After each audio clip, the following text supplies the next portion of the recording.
누가 참 신앙인인가?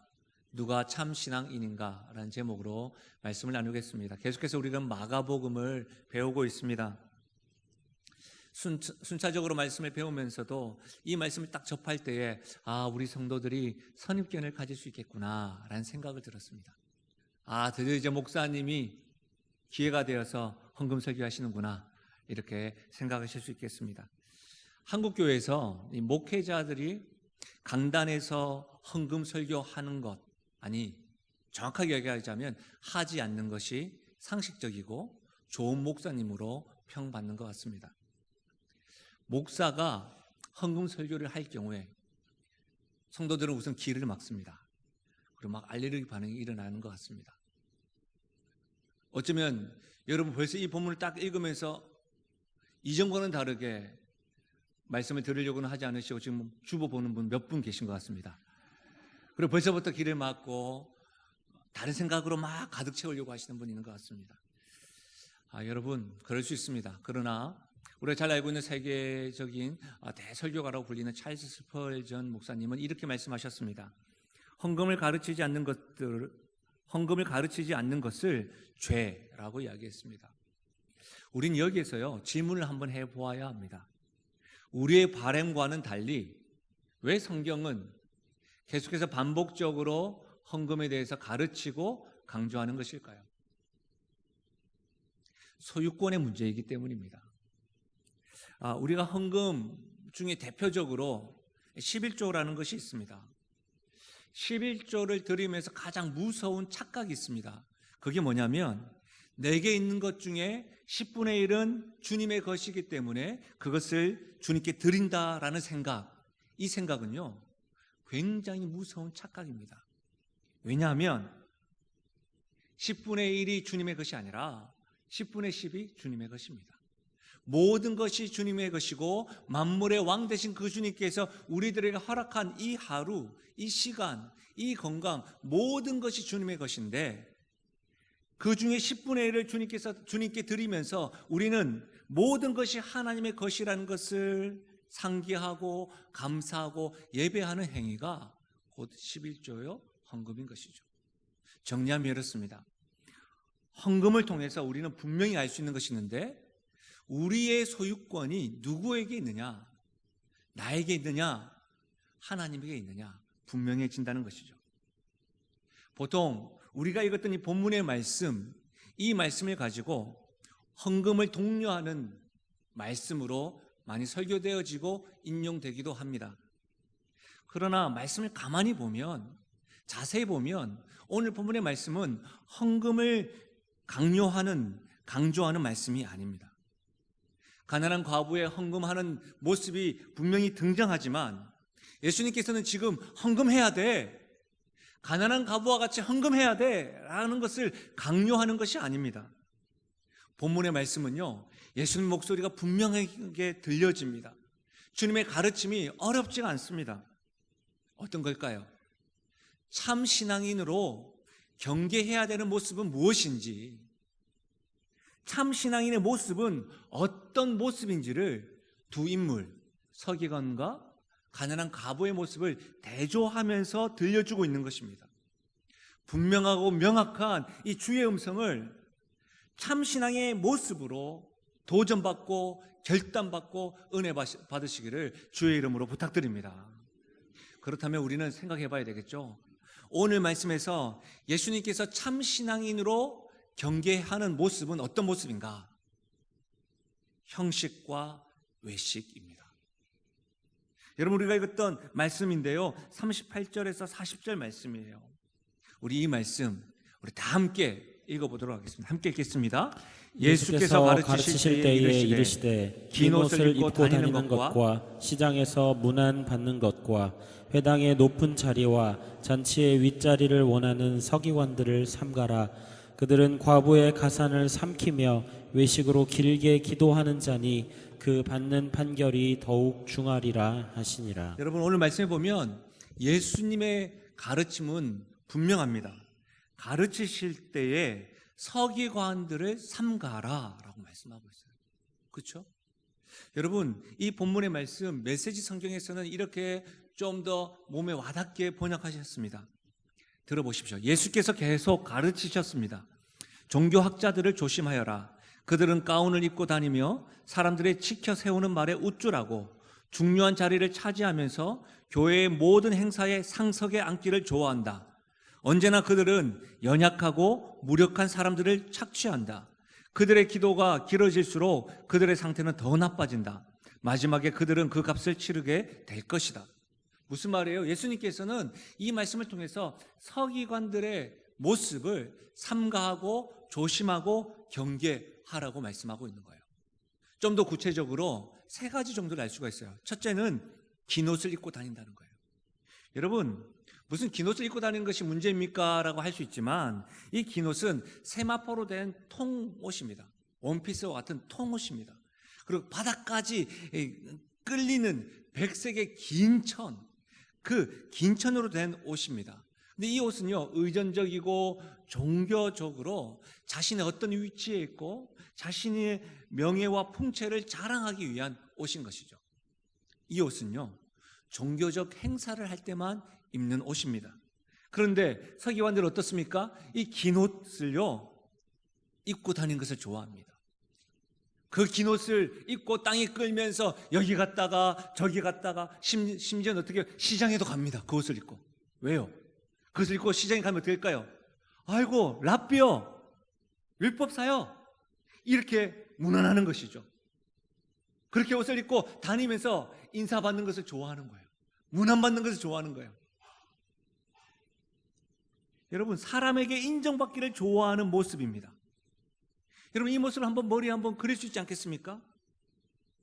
우선 팔자걸음을 걷는 것 같아요. 그렇죠? 긴 옷을 바닥에 끌면서 이렇게 걷는 거예요. 뒷짐도 졌겠죠? 약간 좀 인격도 나오셨겠죠? 그러면서 인사하는 사람들, 랍비요, 선생님이요, 이렇게 인사하는 사람들 소리 들으면서 안녕하냐고, 잘 있냐고. 그러면서 어떻게 해요? 나 스스로 난 굉장한 사람이야. 긴 옷 봐, 끌리고 있어. 뭐 이렇게 하면서 말하는 모습들, 어슬렁거리는 모습들, 거만한 표정으로요.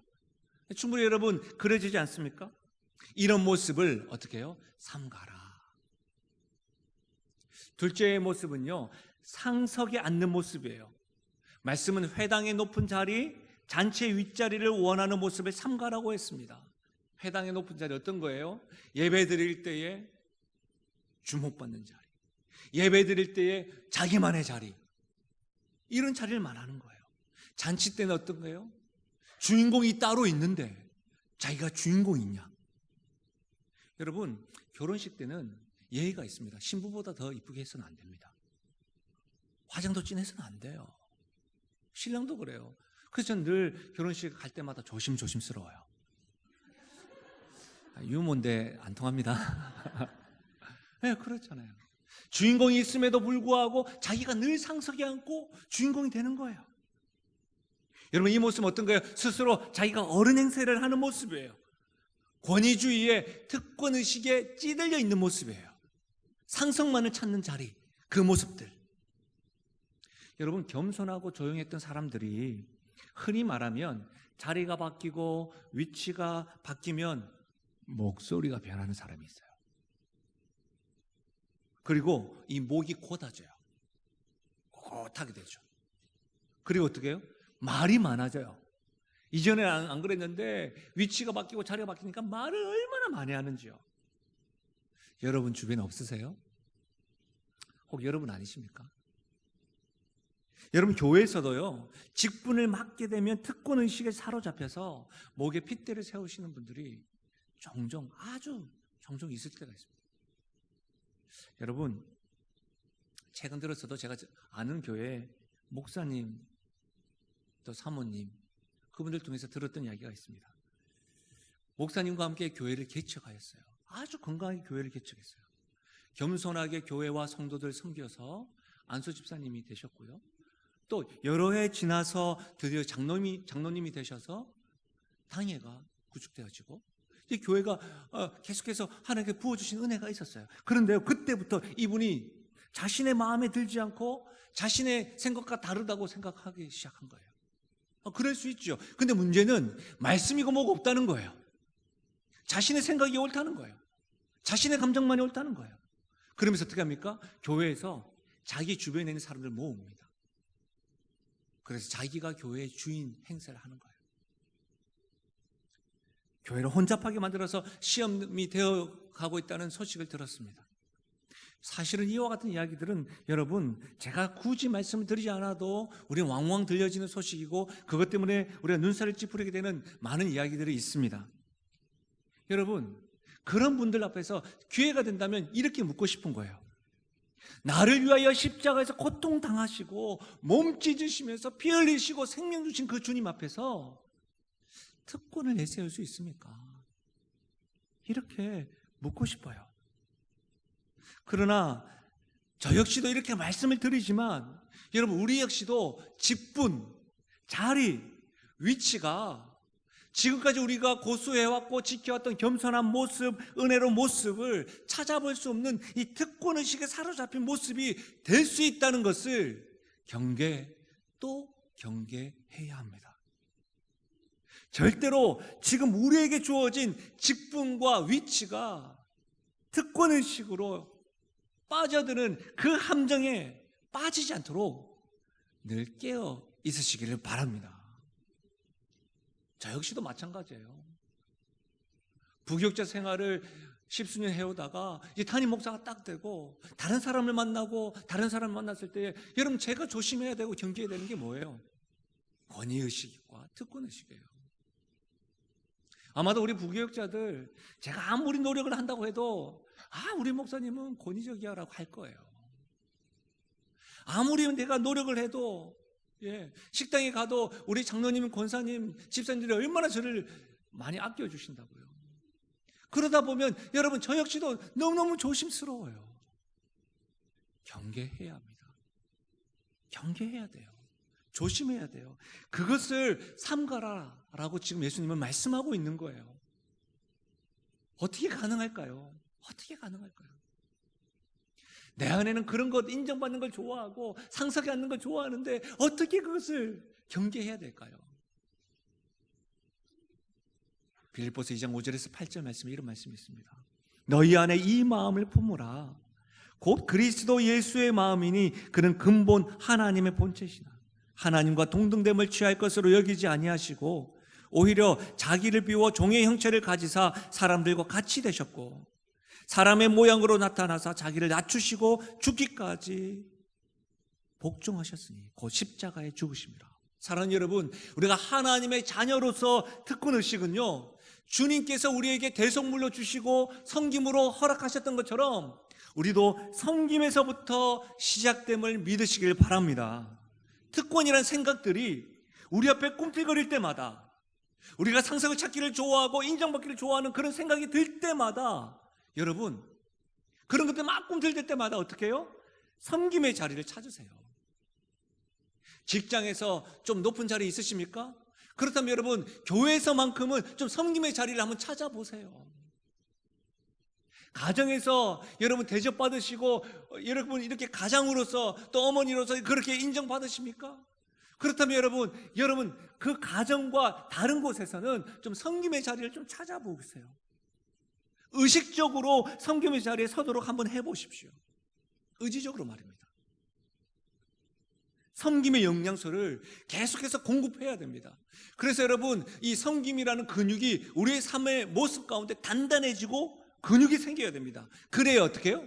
우리 안에 있는 특권의식이라는 불필요한 지방들이 다 불타 없어지는 거예요.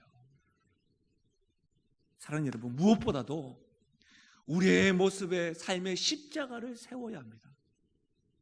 빌립보서 2장 5절에서 8절 말씀처럼 우리를 위해 영광 받으실 그분이 모든 특권을 내려놓으시고 죄인의 모습으로 십자가를 달려서 하나님과 동등됨을 취하지 아니하고 섬김의 모습을 보셨던 그 마음, 그 십자가, 예수님의 마음, 주님이 가셨던 그 길이 나의 길이요 주님의 마음이 나의 마음이 되기를 늘 깨어서 붙잡고 흉내내고 의지적으로 따라가는 그런 연습들과 그런 행동들이 있기를 바랍니다.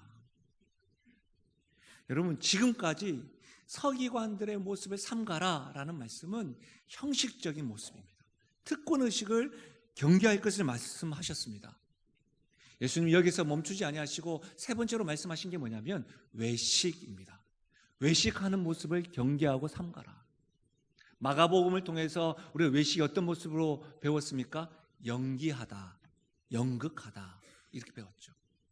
자신은 멋진 모습이 아닌데 막 연극하고 연기하는 것이죠.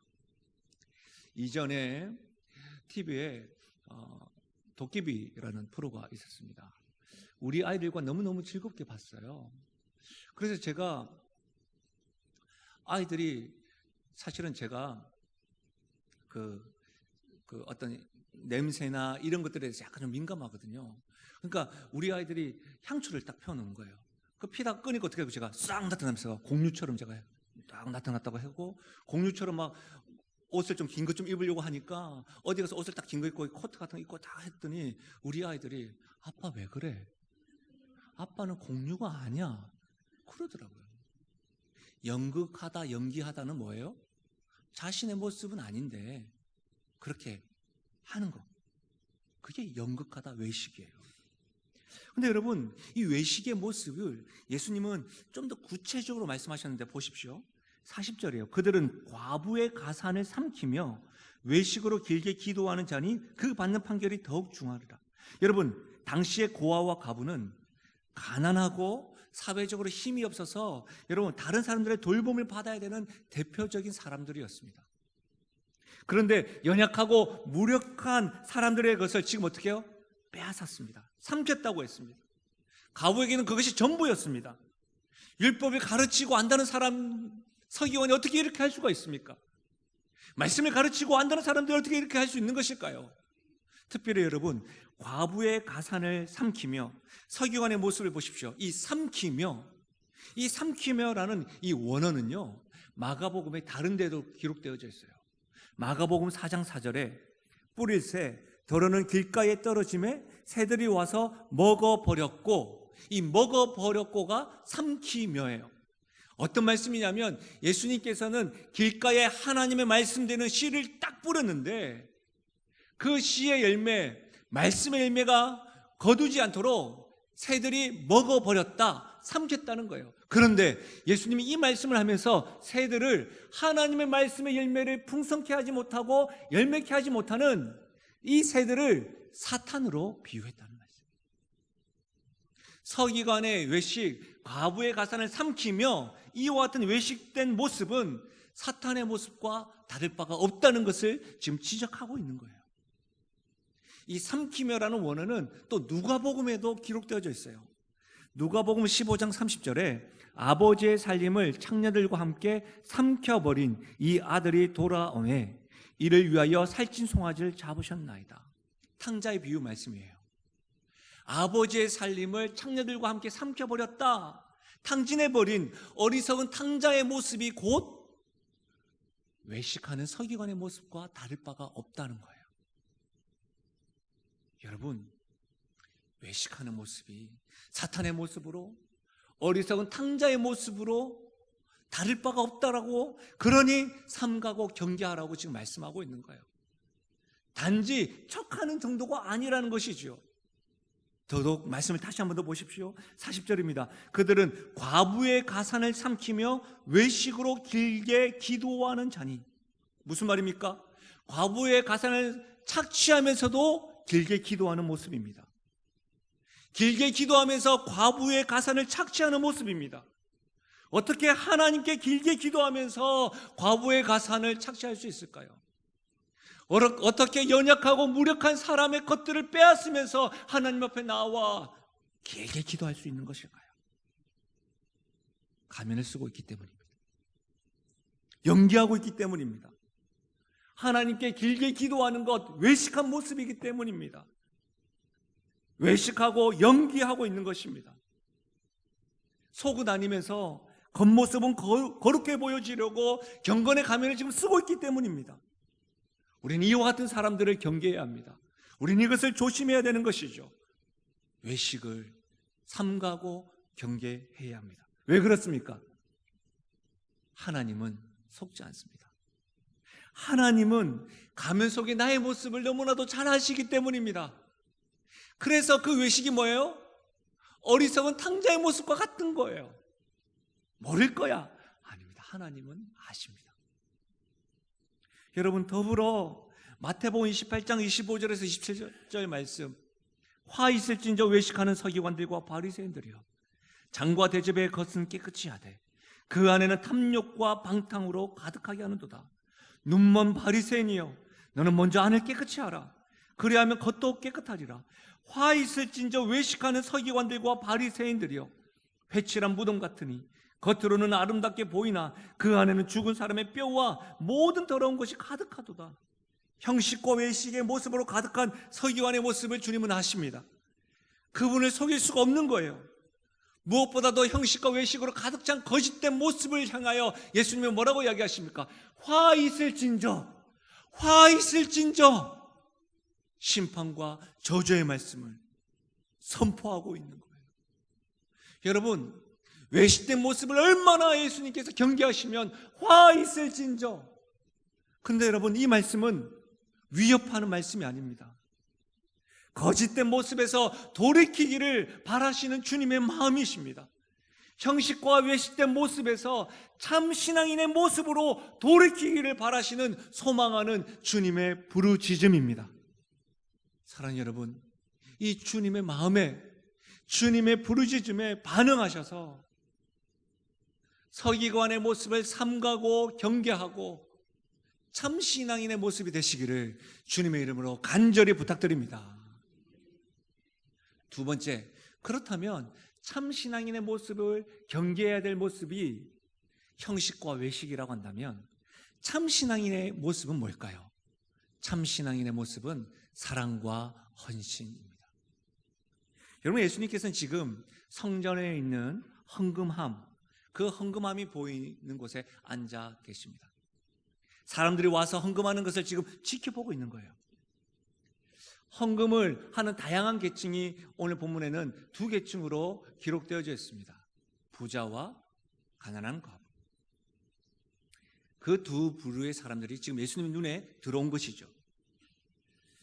여러분, 정확한 금액은 알 수 없지만 여러 부자들이 많이 헌금하였다라는 것을 보면 적지 않은 헌금을 했음이 분명합니다. 그런데 가난한 과부는 뭐예요? 2렙돈만 헌금했습니다. 이 렙돈이라는 화폐의 단위는 당시 이 팔레스타인 지방에서 하루 일당에 해당하는 한 데나리온의 64분의 1이 되는 적은 화폐입니다. 렙돈은 실제로 가장 가치가 적은 돈입니다. 여러분, 2렙돈은요, 한 끼를 겨우 사 먹을 수 있는 돈입니다. 2렙돈, 분명히 부자에 비해서 절대적으로 적은 금액입니다. 그런데 놀랍게도 예수님은 절대적으로 적은 금액을 한 이 가난한 과부가 부자보다 더 많이 헌금했다고 평가하고 있습니다. 여러분, 뭔가 좀 잘못된 거 아닙니까? 예수님의 평가의 기준이 뭔가 잘못된 거 아닐까요? 아닐 겁니다. 그렇다면 과연 무엇으로 하여금 예수님의 이 평가가 이렇게 높은 것일까요? 심지어 예수님은요, 지금 감동하고 있는 것인데 과연 어떤 모습이 예수님을 이렇게 감동케 하는 것일까요?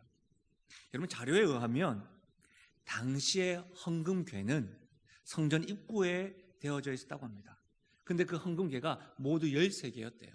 사람들이 많이 오고 가니까 뭐 그렇게 많아졌는지 모르겠습니다. 근데 그 헌금궤는요, 놋쇠로 만들어졌어요. 그리고 여러분, 나팔 모양으로 만들어졌습니다. 지금처럼 지폐가 없다 보니까 동전만 있는 그 화폐의 단위였으니까요, 어땠을까요? 나팔 모양의 동그란 구멍으로 이렇게 관이 되어 있었겠죠.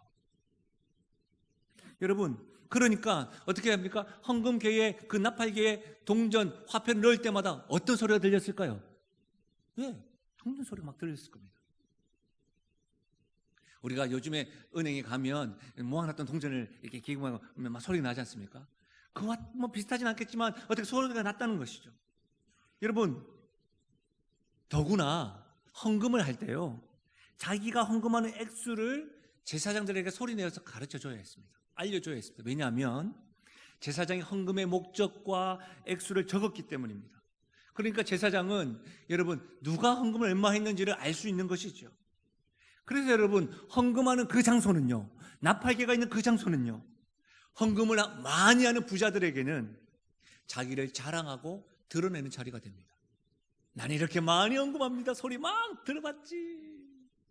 반대로 헌금을 적게 할 수밖에 없는 가난한 사람들에게는 위축되고 자괴감을 느낄 수밖에 없는 자리였습니다.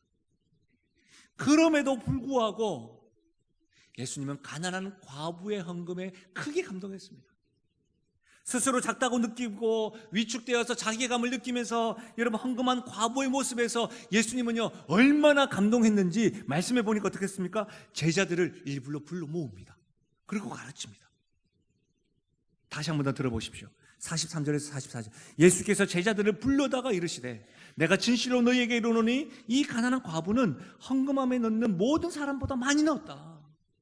그들은 다 풍족한 중에 넣었거니와 이 과부는 그 가난한 중에서 자기의 모든 소유 곧 생활비 전부를 넣었다. 두렙돈, 적은 금액을 헌금했지만 예수님이 감동한 이유는 뭐예요? 자신이 가지고 있는 전부를 드렸기 때문입니다. 근데 여러분 이 과부를 설명할 때 가난한이라는 이렇게 묘사하고 있죠. 근데 가난한이라는 이 원어는요 이런 의미예요. 생존이 불가능한 절대적 결핍 상태. 가난한 과부, 생존, 하루하루 살아가기가 불가능한 절대적인 결핍 상태. 빨래로 이야기하면 짜고 완전히 메말라가지고 그런 상태. 그리고 그런 상태인데 생활비로 번역된 원어도요 어떤 뜻이 있냐면 생명이란 뜻이 있어요. 정리하면 이렇습니다. 생존이 불가능한 절대적 결핍 상태임에도 불구하고 생활비 전부, 자신의 생명, 자신의 인생 전체를 드린 것이나 다름이 없다는 것이죠. 헌금한 과부는 하루하루 사는 것도 힘들었습니다. 그런데 그에게는 한 끼 식사를 할 수 있는 둘레돈이 있었습니다. 그것은 생활비 전부였습니다. 과부에게는 생명이었습니다. 보통 사람들에게나 부자에게는 한 끼 밥을 사 먹을 수 있는 적은 액수였습니다. 그러나 그 여인에게는 전부요 인생이었습니다. 여러분, 지금 우리는 헌금계 앞에 자기가 가지고 있는 그것을 드리는 한 여인의 모습을 지금 보고 있습니다. 이 여인을 보시는 여러분의 느낌은 어떠십니까? 절대적 결핍 상태에서 적어도 한 끼 음식을 구입해서 잠시 연명할 수 있는데 조금 해소할 수 있음에도 불구하고 하나님께 드리는 그 모습을 보시는 여러분 어떤 감정이 드십니까? 둘렙돈을 드린 과부의 모습을 보고 우리를 말고 그 현장에 있었던 사람들은 뭐라고 했을까요? 없는 형편에 헌금을 한다고 비웃지는 않았을까요? 헌금계 앞에 있는 제사장들은 어떻게 생각했을까요? 방금 전까지 많은 액수로 헌금한 부자들이 있었는데 딸랑 소리 2번 나는 그 헌금 소리를 들으면서, 아니면 자신들이 헌금의 액수와는 전혀 다른 소리를 내면서 보잘것없는 액수를 드리며 나아가는 가난한 이 여인의 모습을 보는 부자들은 뭐라고 했을까요? 자신의 아까림도 못하는 형편과 상황 속에서 하나님께 헌신하는 이 여인의 모습을 보시고 여러분은 뭐라고 말씀하시겠습니까? 오늘 말씀은요, 이렇게 자신의 생명, 자신의 인생, 자신의 생활비 전부를 헌금했고 헌신했던 이 여인의 삶, 부자가 되거나 형편이 좀 나아졌거나 역전 인생이 되었다는 스토리가 이어지지 않습니다. 어차피 큰 변화가 없으니까 계속 가난해지는데 그냥 밥이나 한 끼 하지, 이렇게 외치고 싶지는 않으십니까? 성경은 이 여인의 헌신의 모습을 보고 감동하였다고 말은 하지만 이 여인의 현실의 모습이 변화되었다고 말하지 않고 침묵하고 있습니다. 뭐가 잘못된 것 아닐까요? 어쩌면 말입니다, 이 여인에 대해서 묵상하고 묵상해 보면 둘렙돈을 드리는 이 여인의 모습을 보고 있는 제사장의 눈빛이나 둘레돈과 비교하며 자신의 많은 헌금을 행노라고 자기를 자랑하며 과거의 모습을 답답해하는 부자들의 시선은 자신이 지금 겪고 있는 결핍의 상태보다 더 힘들었는지 모르겠습니다. 더욱이 헌금궤에서 들려오는 둘레돈의 동전 소리와 더 드리고 싶지만 드릴 것 없는 자신의 형편으로 위축되고 안타까워하고 있지는 않을까요? 만약 말입니다, 저는 그 여인을 본다면 이렇게 묻고 싶습니다. 그렇게 절대적 결핍 상태였음에도 불구하고 왜 그렇게 주님께 헌신하십니까? 왜 그렇게 헌금하십니까? 주님 아십니다. 괜찮아요. 그냥 한 끼 음식 하십시오. 그렇게 질문하고 싶습니다. 그렇다면 그분은 뭐라고 대답할까요? 성경에 나와 있지 않습니다. 그러나 성경 전체적으로 문맥적으로 살펴보면 드릴 수만 있다면 더 드리고 싶다고, 드릴 것이 없어서 안타까웠다고, 죄송한 마음뿐이라고 이렇게 말씀하지 않을까요? 만약 그렇다면 여러분, 도대체 이 여인의 모습은 뭡니까? 이 여인의 모습을 성경에 기록해 놓고 예수님이 제자들 불러 모아서 감동하며 가르치는 이유가 뭘까요? 도대체 결핍 중에서도 생활비 전부를, 자신의 생명과 인생을 드리는 그 헌신의 모습은 과연 무엇일까요? 무엇을 의미하는 것일까요?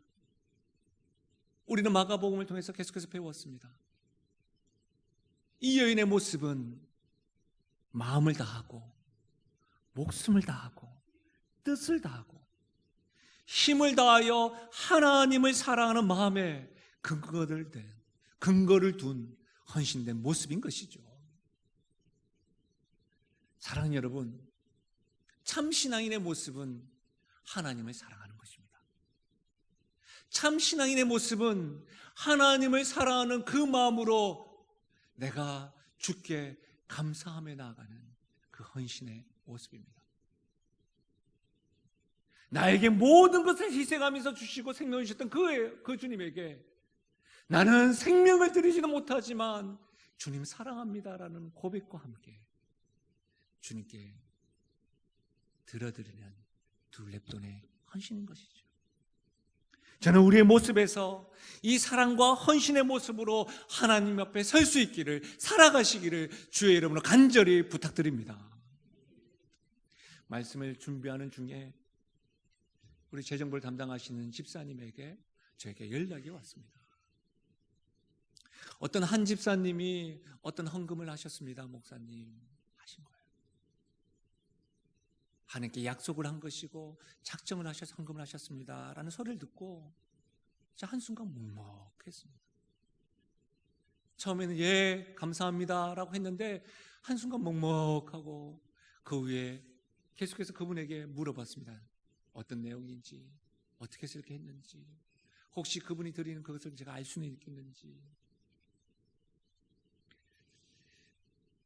왜냐하면 제가 그분의 삶과 그분의 모습을 아주 조금은 알고 있기 때문입니다.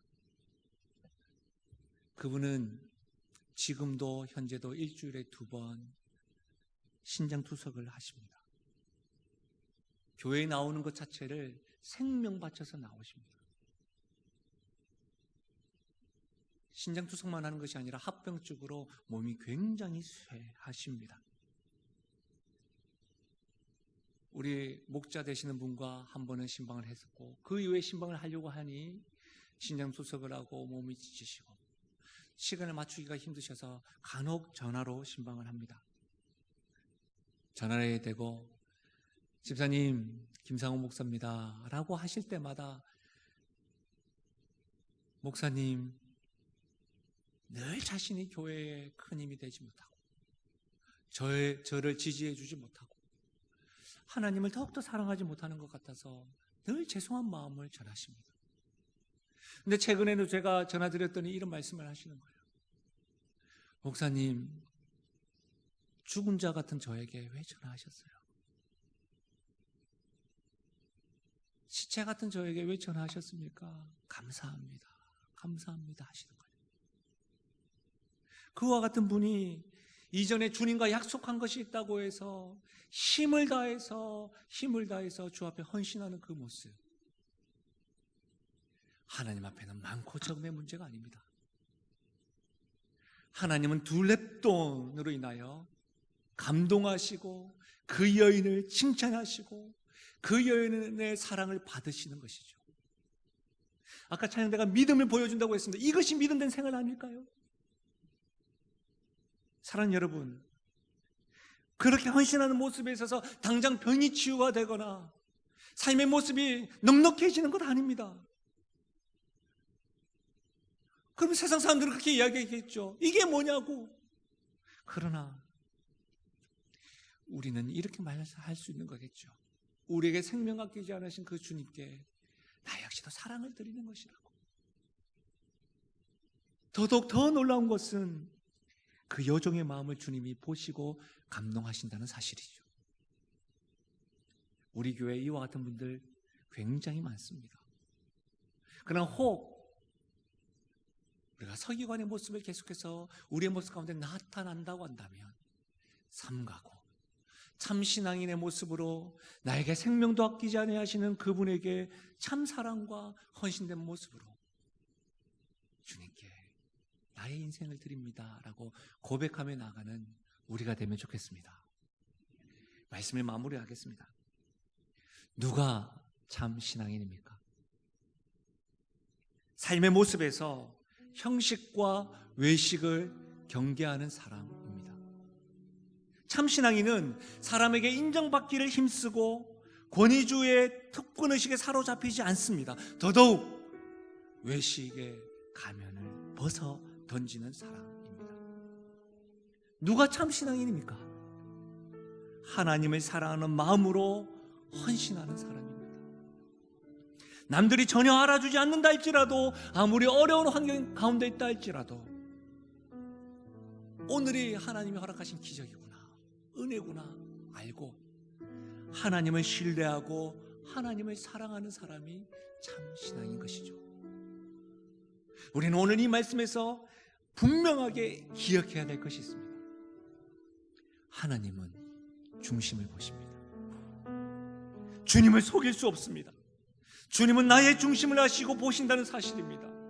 주님은 나의 삶의 모습에, 나의 삶의 스토리에, 내가 드리는 이 헌신에, 그 과정 가운데 있는 사연을 다 아시는 분이십니다. 모르는 분 아니라는 것이죠. 그것을 보시고 아시고 감동하시고 칭찬하시는 분이십니다. 중심을 보시고 나를 아시는 그 주님 앞에 사랑을 고백하고 표현하는 이것이 믿음이고 이게 신앙인 것이죠.